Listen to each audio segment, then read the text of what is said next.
"Take off the veil," said the Duke of Prendale, "and let us both see what your father has sent me."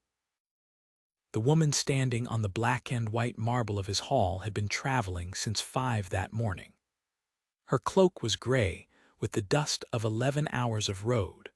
One glove was split across the palm, and she had come in alone, without a maid, with a single corded trunk that his footman had lifted too easily. She put up both hands and unpinned the veil. She was not Cordelia Crane. He knew that before the muslin was fully clear of her face, because he had been sent a miniature of Cordelia Crane in April, a golden creature of 19 with a mouth like a cherry. And this woman was 7 or 8 and 20, brown-haired, gray-eyed, with a thin, sunburnt face and a healed scar on the back of the hand that held the veil. And she looked as though she had been awake for a week. She also looked him directly in the face, which almost nobody did. "No," she said, "I am not my sister. I am Elspeth Crane. I was going to tell you tonight, before anybody could put a ring on my finger, and I would have told you at the gate if there had been anybody at the gate to tell." The Duke of Prendale stood with his hands behind his back and let the silence run. It was one of the 2 or 3 things he did well. Behind him, at the foot of the great stair, his housekeeper Mrs. Nye had gone entirely still with a candle in her hand, and the 2 footmen were discovering fascinating things about the floor. "Explain," he said. "My father is Sir Wilfrid Crane.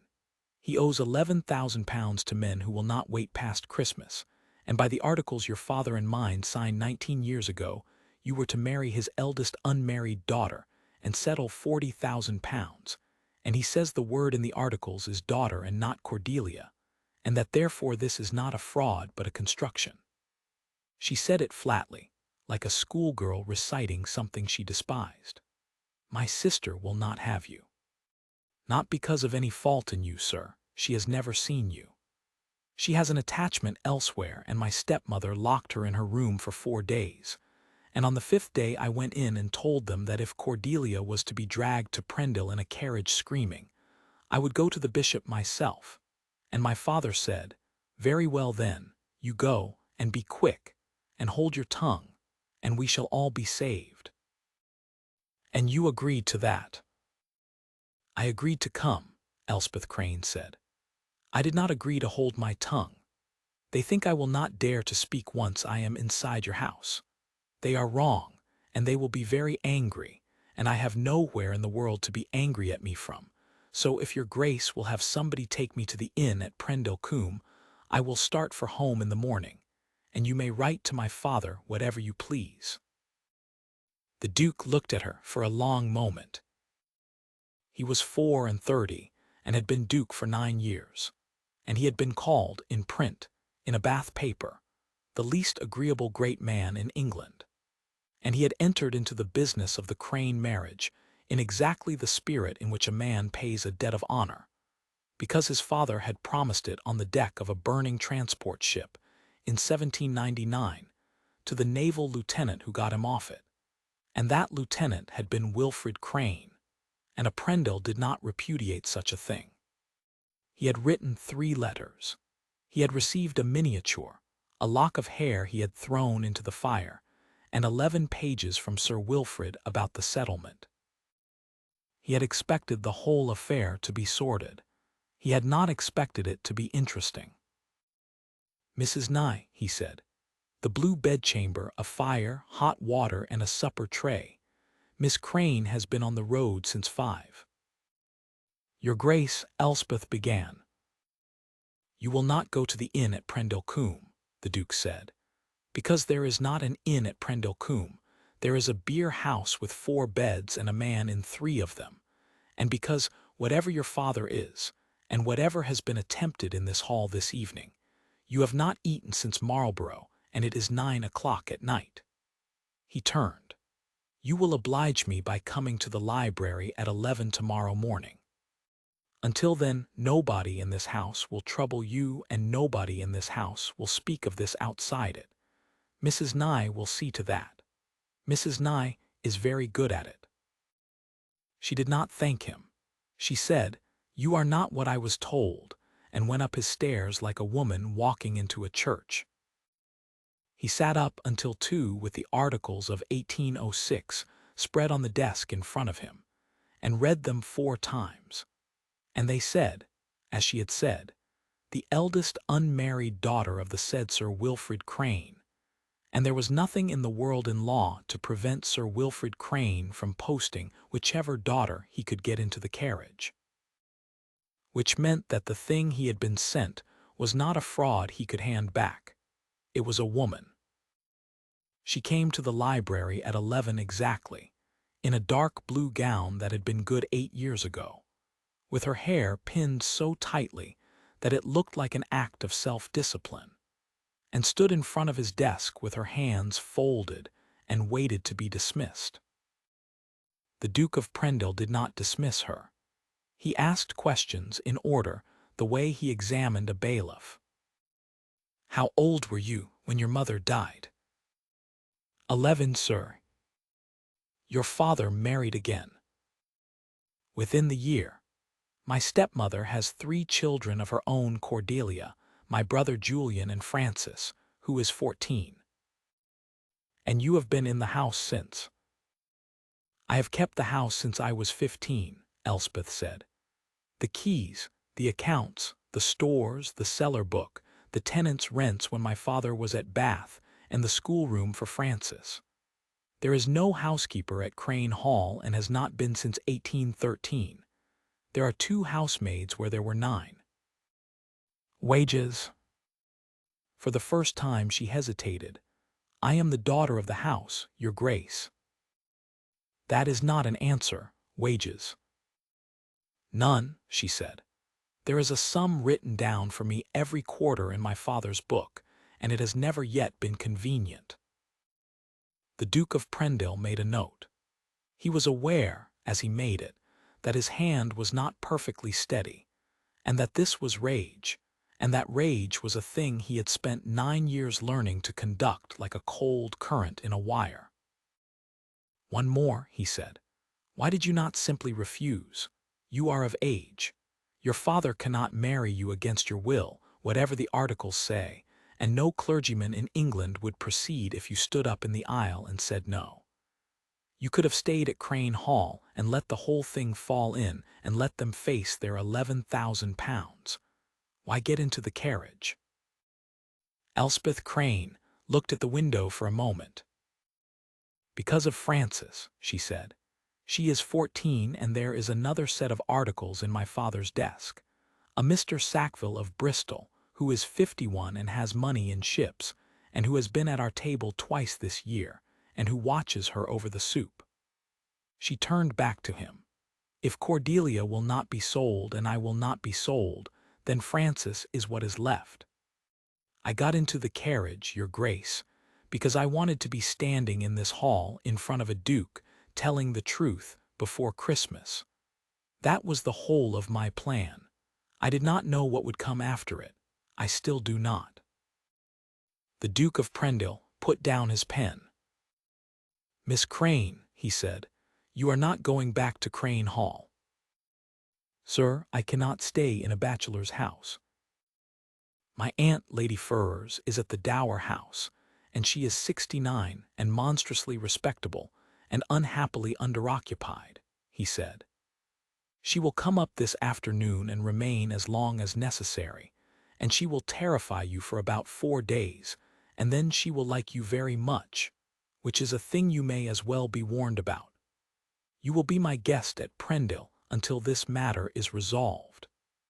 If at any point you wish to leave, my carriage will take you wherever in England you choose to name, and there will be money in it, and no conditions of any sort, and I will still send for Francis." Her composure held for perhaps 2 seconds.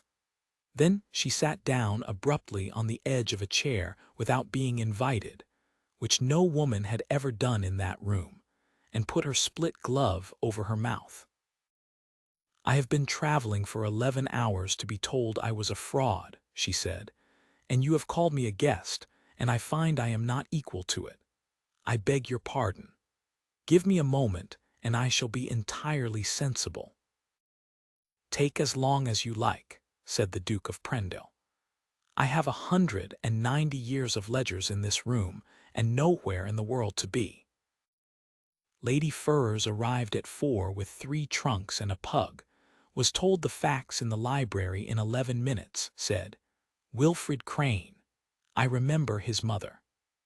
Cheap all through, like a gilded nutmeg," and went up to inspect Miss Crane, and came down 2 hours later, and informed her nephew that the girl had mended the cuff of her own gown with a stitch you could not see, and that she had asked after the pug's health before she asked after anything else, and that whatever else was true, she had not been brought up by the second Lady Crane. For 3 weeks, the Duke of Prendale did nothing about Sir Wilfrid at all, which he afterward understood to be the only genuinely cunning thing he did in the whole business, since it left the schemers at Crane Hall entirely without information. He spent those weeks watching a woman come back to life in his house, slowly and with great suspicion, like a dog that has learned to expect a boot. She could not sit still. That was the first thing. By the 4th day she had found the still room, which had not been used since his mother died, and had asked Mrs. Nye's permission, in a house where she was a guest, to do something about the elder and the quinces going to waste in the kitchen garden. By the 2nd week, the housekeeper's room had a new store's book in a small upright hand, and the Duke, coming through the back passage on his way to the stables, overheard Mrs. Nye saying to the cook that she had not had such a fortnight in 11 years, and that her Grace, when there was one, had better be as sensible, or she would give notice. She found his dog.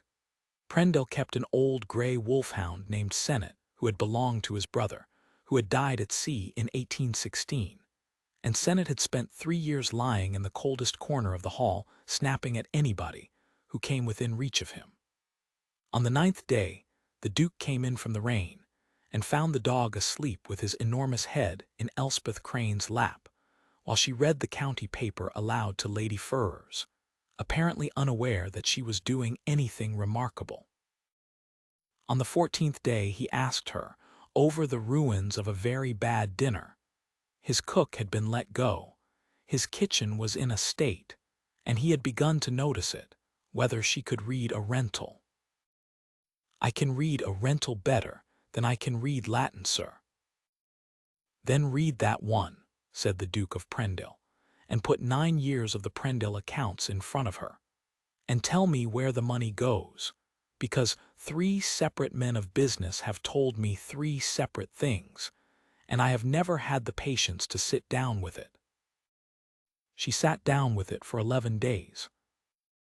At the end of the 11 days, she came into the library with her hair coming down, and a splash of ink on her wrist, and 40 pages of tabulation, and told the Duke of Prendale, in a voice hoarse with cold and triumph, that his coal royalty at Weatherslack had been underdeclared by the lessee for 6 years to the tune of about £410 a year, that his own agent was probably not dishonest, but was certainly frightened of the lessee, and that the whole of it was provable out of the Weybridge books if he could get at them, which she rather thought he could, since the Weybridge stood on his own land.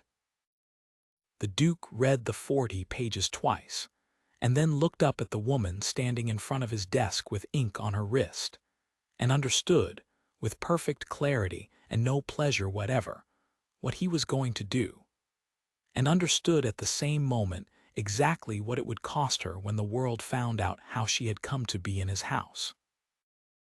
He went to Crane Hall on the 2nd of December, unannounced, and arrived at 2:30 in the afternoon in a traveling carriage with the Prendel arms on the door, which he had not used in 4 years, and used that day entirely on purpose. Crane Hall was a good house of about 1690, with a rotten cornice, and no fires lit in the front rooms. Sir Wilfrid Crane came out to the step in his dressing gown with his stock untied and his face the color of tallow, and began, before the Duke was fully down from the carriage, on a speech about the articles. "Sir Wilfrid," the Duke said, "where is your daughter Frances?" That stopped him. "Frances, in the schoolroom, why in God's name? And Miss Cordelia?" She is indisposed." "She is locked in the west bedchamber," said a voice, and the second Lady Crane came into the hall with her chin up, a handsome, hard, capable woman of 45 in a gown better than anything in the house. "And she will remain there, your grace, until she comes to her senses, which is a mother's business and not yours. If you have come to complain of what was sent to you, you may complain to the articles. The word is daughter." "I have read the articles," the Duke of Prendale said. "I am not here to complain. I am here to do 3 things, and then I shall go, and I would prefer to do them in a room with a fire, but I am entirely willing to do them here." He did them in the hall.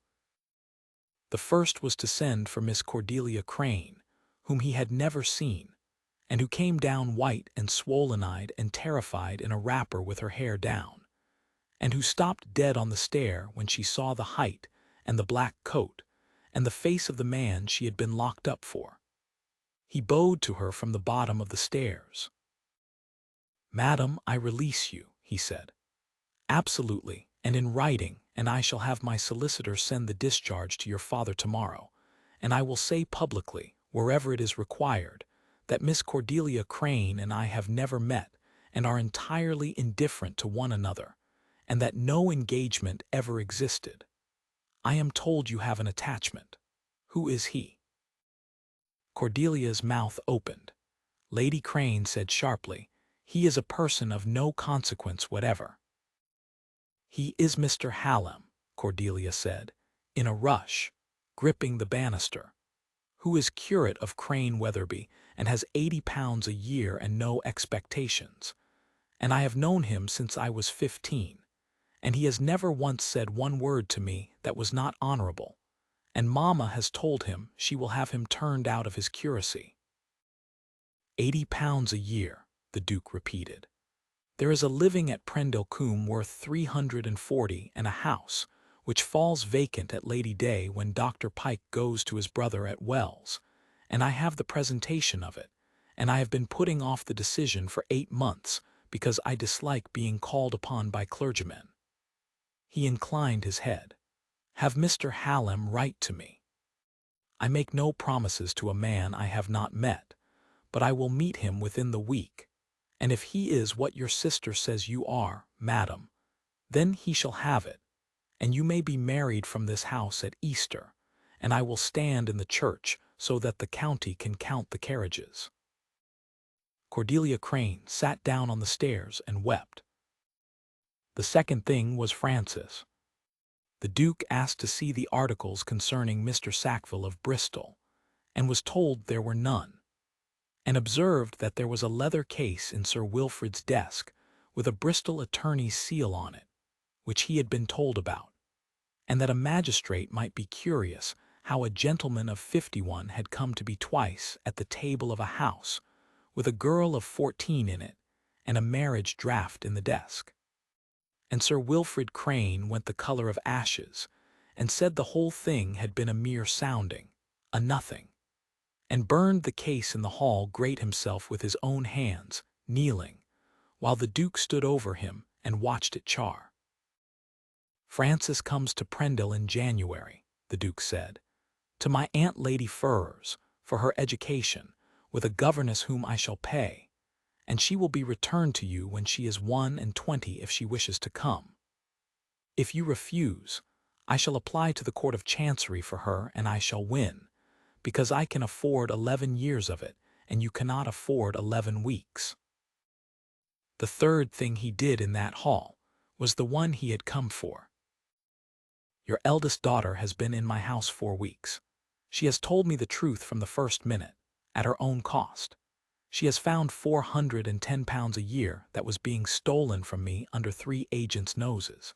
She has run your house since she was 15 for no wages, and she came here to me because she believed it was the only way to keep a child of 14 out of the hands of a Bristol merchant of 51.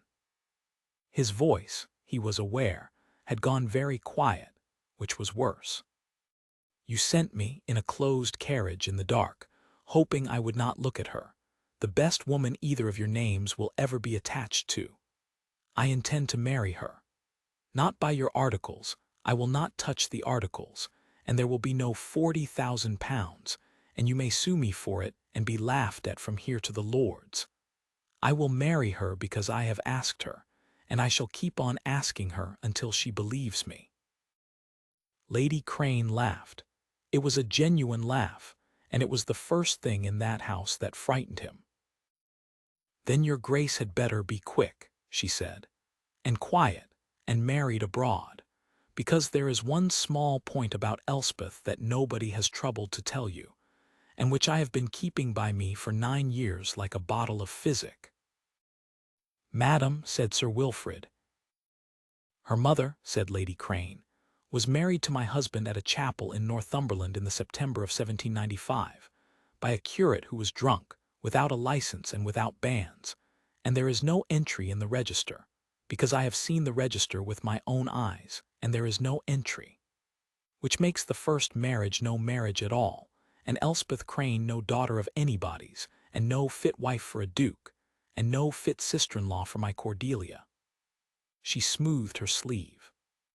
I have said nothing for 9 years because a drudge with no name is a very convenient thing to keep in a house. But if your grace means to raise her over my own daughters' heads, then I shall have it in every drawing-room in 3 counties inside a fortnight, and you may see how you like your duchess then. The Duke of Prendale stood in that cold hall, and did not move a muscle of his face. Is that true, Sir Wilfrid? Sir Wilfrid Crane, sometime naval lieutenant who had gone twice into the fire of a burning transport for a stranger in 1799, looked at the floor of his own house and said, it was Northumberland. It was a chapel of ease at Barnes. There was the curate was Mr. Verrall, and he was an old man, and it was late, and my father would not consent, and Anne we were young. He put his hand over his eyes. I have never been able to swear to what was written down. Anne had the lines. She kept them in her Bible. Where is the Bible? Sold, said Lady Crane pleasantly. With the rest of the first wife's things in 1815 to a dealer at Newcastle, along with a good deal of very ugly furniture. The Duke drove home through the night and did not stop at Marlborough.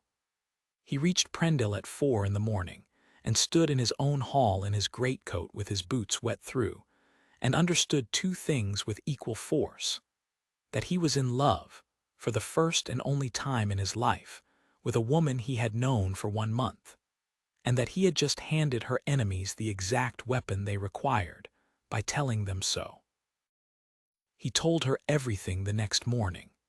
He had thought about lying to her, in the carriage, for about 4 miles, and had put it away as beneath both of them.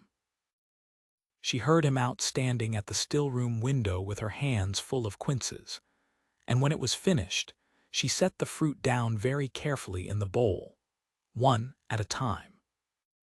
So I am nobody, she said.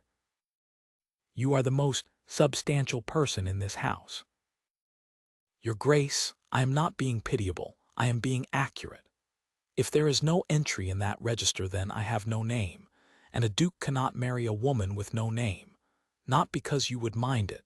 I have known you a month, and I know you would not mind it, but because your children would carry it, and your aunt's family would carry it, and every door in England would say it behind its hand for 50 years.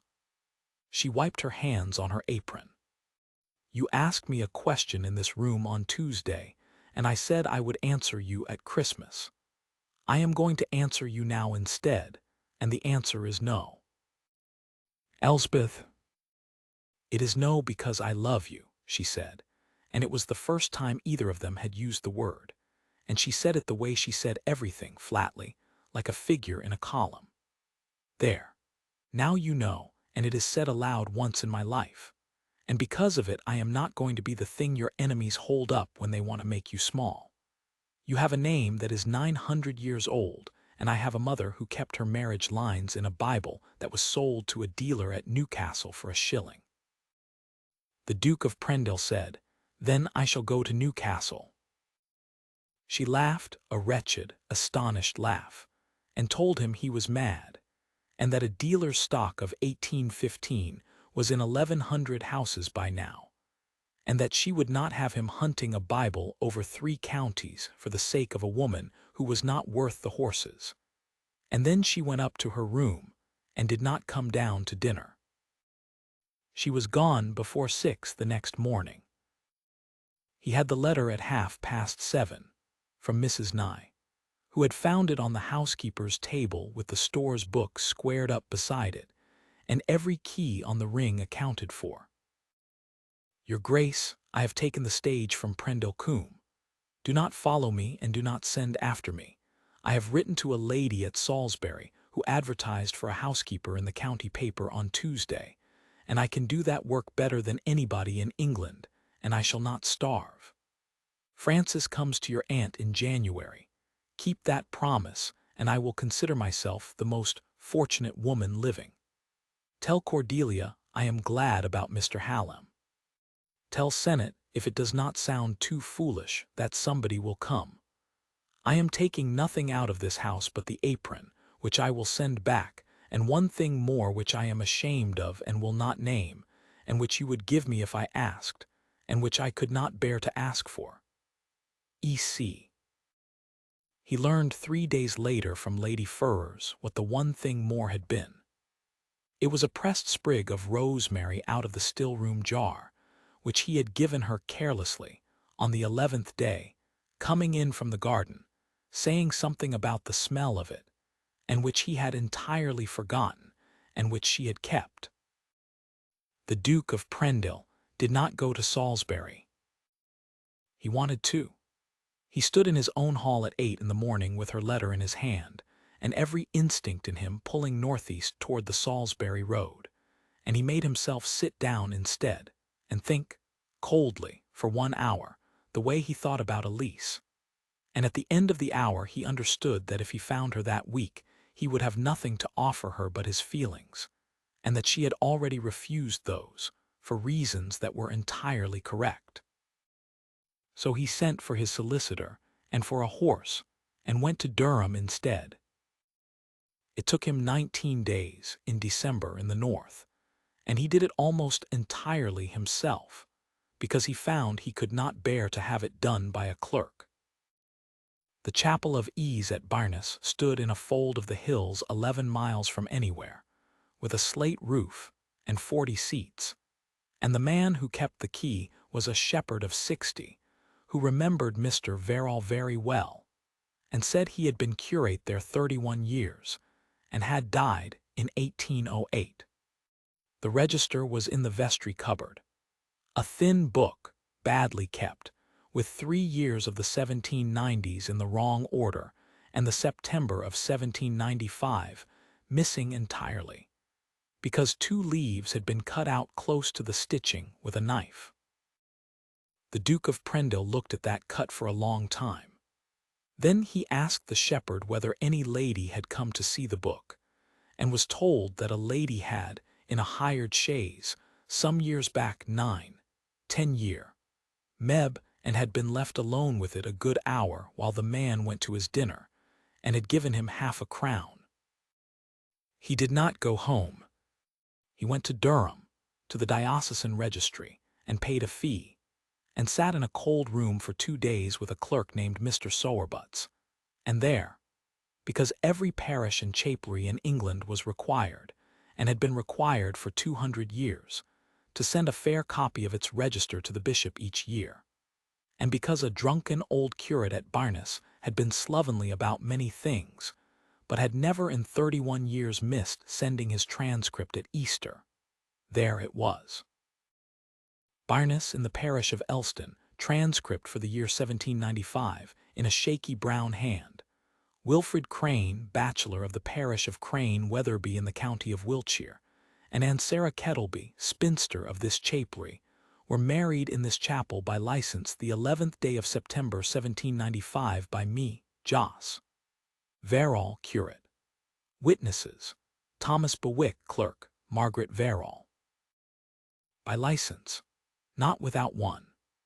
There had been a license, and it had been at Barnes because the bride lived at Barnes, and the whole squalid story of the drunken curate and the runaway match had been half a truth told for 9 years by a woman who had seen a mutilated book and cut out the leaves herself to make certain of it. The Duke of Prendale sat in the registry at Durham with his hand flat on the page, and found that he could not read the next line for a while. He got a certified copy under the registry seal. He got a second copy. Then he found Margaret Verrall, who was not dead.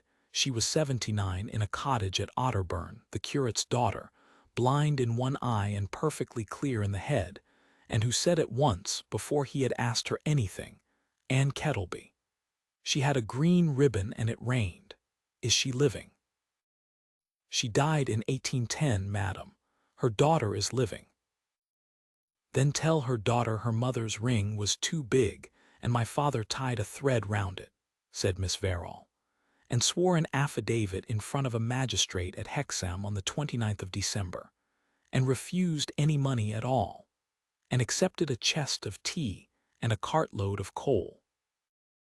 He advertised, too, on his way south, in 3 Newcastle papers, for a family Bible sold out of a Wiltshire house in 1815, black leather, brass clasps, the name Kettleby on the flyleaf, and offered £10, which was a ridiculous sum for such a thing, and produced, in the end, one honest bookseller and a great many letters from liars.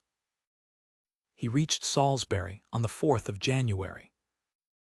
It cost him a day and a half to find her, and he found her in the end through the servants' registry office, and she was housekeeper to a Mrs. Barrow in the Close, a widow of 70 with a large house, 11 servants, and the office clerk said, a temper. The Duke of Prendale went to the area door at the back like a tradesman, because he was not going to be announced at the front, and have her fetched up to a drawing-room to be looked at. And a scullery maid led him into a stone passage smelling of soap, and he stood in it with his hat in his hands, until Elspeth Crane came round the corner with a candle and a bunch of keys, and stopped dead. She had lost weight. She was in black. Mrs. Barrow's housekeeper wore black with a white collar, and her hair was scraped back, and the keys hung at her waist like a badge of office, and she looked at him in the candlelight for 3 full seconds, and then said, "Is Francis at Prendel?" "Since the 11th, the Duke said, with a governess called Miss Petheridge, who is frightening, and a pony. My aunt has taught her piquet, which I have forbidden and been ignored about. Your sister marries Mr. Hallam on the 14th of April at Crane Wetherby, and he has the Prendel living, and he is a better man than either of us deserves to be related to. And your father's £11,000 was called in on the 2nd of January by the men who would not wait past Christmas. Then Crane Hall is gone. No, I bought the debts on the 30th of December at a discount through a firm at Bristol, and I now hold every note your father has put his name to since 1809. He turned his hat round in his hands. What is done with them is not my business. It is yours. You have kept that house since you were 15, and nobody has ever once asked you what should become of it, and I am asking." Elspeth put the candle down on a stone shelf, because her hand was shaking. "That is not why you came." "No," said the Duke of Prendale. "I came because on the 11th of September 1795, at the Chapel of Ease at Barnes, by license, before 2 witnesses, one of whom is alive and has sworn to it in front of a magistrate, Wilfred Crane married Anne Kettleby, and the bishop's transcript has been sitting in a cupboard at Durham for 30 years, while a woman who cut 2 leaves out of a parish register with a penknife told you that you were nobody." He took the papers out of his breast pocket and held them out to her in the passage of a house in the close at Salisbury. "You are the eldest legitimate daughter of a baronet, madam, and your mother's ring was too big," and the curate tied a thread round it, and it rained. She read it by candlelight, leaning against the whitewashed wall, and she made no sound at all. And when she had finished, she folded the paper along its own creases with the neatness of a woman who had folded linen for 13 years, and said, "You went to Northumberland in December." "I went to Durham. Northumberland was only the first 11 days." "Your Grace."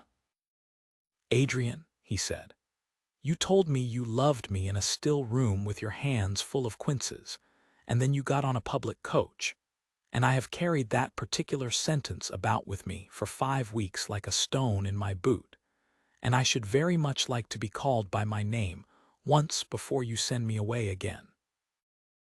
"Adrian," said Elspeth Crane, and then she put both hands over her face and cried in the servants' passage, and the Duke of Prendale stood in front of her holding his hat, and did not touch her until she reached out, and then he did, and Mrs. Barrow's scullery maid saw the whole of it through the crack of the pantry door, and dined out on it for 40 years. They were married on the 6th of May at Prendel Coombe, by Mr. Hallam, 6 weeks married himself. The county came, all of it, including a great many people who had spent the winter repeating Lady Crane's story, and who now discovered that they had never believed a word of it. The Duke had seen to that in his own way.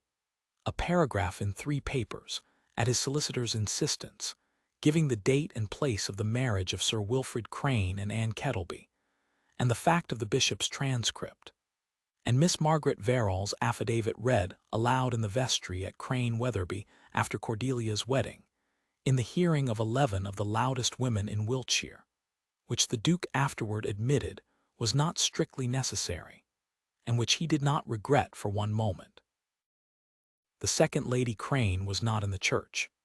She had gone to Bath in February, upon £200 a year settled on her, at the new Duchess's insistence, out of the Prendel estate. The Duke's own proposal had been nothing at all, and he lost that argument in about 90 seconds. She was never received at Prendel, and never asked to be, and died there in 1834, and was buried decently at the same expense. Sir Wilfrid Crane came, and gave his daughter away, and wept through the whole service, and lived 9 more years in 3 rooms at Crane Hall on an annuity, while the house itself went into a trust for Francis, drawn up by the Duchess of Prendale, who let the land properly for the first time in a generation, and had the cornice mended in 1823. Mr. Julian Crane, who had witnessed his mother's story in writing, and then tried to sell a version of it to a Bath paper for 15 guineas, was offered by the Duke a choice between a legal action and a berth as a midshipman on a ship going to the Cape, and chose the Cape, and came home 11 years later a lieutenant with a scar and considerably better manners, and was received. In November a parcel came up from a bookseller at Newcastle, honestly, with the £10 refused twice by letter, and finally accepted at the Duke's insistence. A black leather Bible with brass clasps, Kettleby on the flyleaf, and folded into the Book of Ruth, where it had lain since 1795. The marriage lines of Anne Sarah Kettleby in a drunken old curate's shaky brown hand. The Duchess of Prendale read them in the library with the wolfhound Sennet asleep across her feet, and her husband standing behind her chair with his hand on her shoulder, and she said, "He has spelled my mother's name wrong." "He has spelled it as she pronounced it," the Duke said. "It is the only entry in the whole book that sounds like a person."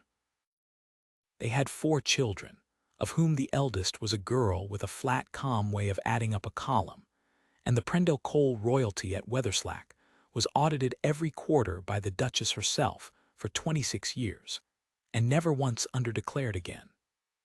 Francis Crane came out in London in 1827 with the Duchess of Prendale beside her, married a physician for love, and was never in her life within 11 miles of a Bristol merchant with money in ships. And when people asked the Duke of Prendale how he had come to marry the elder Miss Crane, and for 30 years, in one form or another, people always did, because the story had got about, as such stories do. He never once let them have it as a joke. "They sent me the wrong sister," he would say, "in a closed carriage in the dark in the hope that I would not look at her, so I looked at her."